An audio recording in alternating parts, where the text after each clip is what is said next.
Yes, legends. This could very well be, guys, the kiss of death for the itty-bitty bad boy Bitcoin. The dealers, guys, the institutional grade traders on the Chicago Mercantile Exchange have just increased their shorts to higher amounts of shorts ever seen in history on this exchange, guys. If you look at the last 5 years, guys, we have never seen this amount of shorts, guys, on Bitcoin from the CME. We are, you would think, guys, we're near the bottom. But we've got the most shorts we've ever seen from the CME. We have bullish divergence. We have 2 counts of bullish divergence, guys, on the daily on Bitcoin. Like I said in my previous video, guys, I did think we're going to get that higher low scenario for those potentially eking up those higher lows towards 20K again. I actually do think my hunch is that we probably do get a pop into 20K one more time. I actually do think we can get that. But overall, guys, you know, the commitment of traders, you know, this is actually a medium to look at the medium term. This is a very, very bad look for Bitcoin. Encompassing that, guys, with the long to short ratio on Binance being excessively long. The commitment traders are shorting the market like crazy. We have traditional markets, which I spoke about extensively in my previous video, guys. Definitely go and watch my previous video if you haven't already done that. I really recommend watching it for, you know, stock market and pound, euro, dollar, or, you know, forex markets and foreign exchange.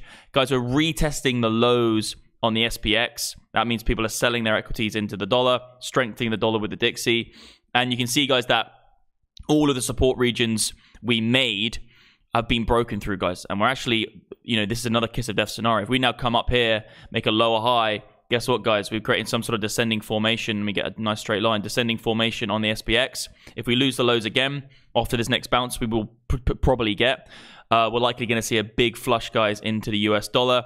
Guys, we now know that the euro, it's 1-to-1. $1 to $1 is 1 euro. We know now that it's almost £1 for 1 euro. I've been saying for 5 years that I think that the pound will be $1 one day.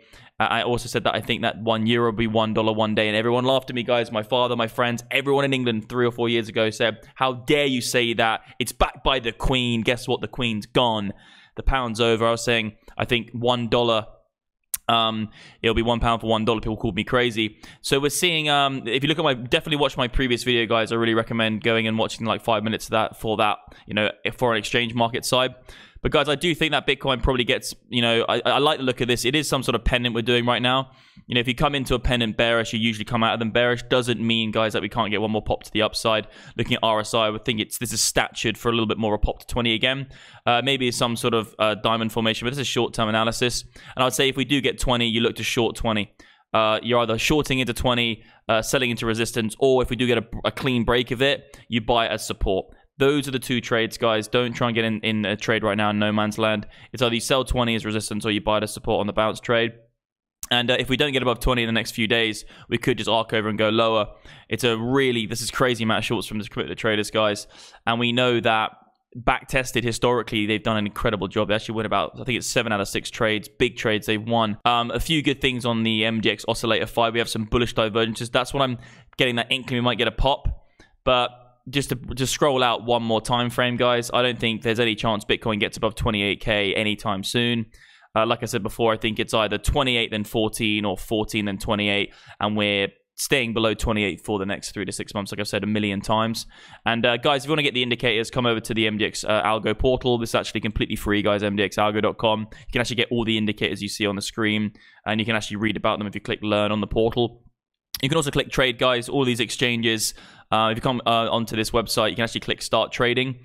And if you click these links on the website, these exchanges will give you thousands of dollars completely for free to trade. Also, BitGet do US stuff as well. And all the links will below, guys, all that kind of great stuff. And at the end of the day, I want to hear what you think as well. Tell me what you think, guys, on the markets with the commitment of traders.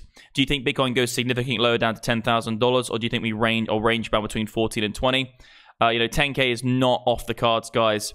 Especially if traditional markets do lose the lows. And then we see, obviously, we've seen Dixie, guys, really having a rip here in terms of the US dollar is strengthening. Guys, I'll see you on the flippers. Have a good one. Bye-bye.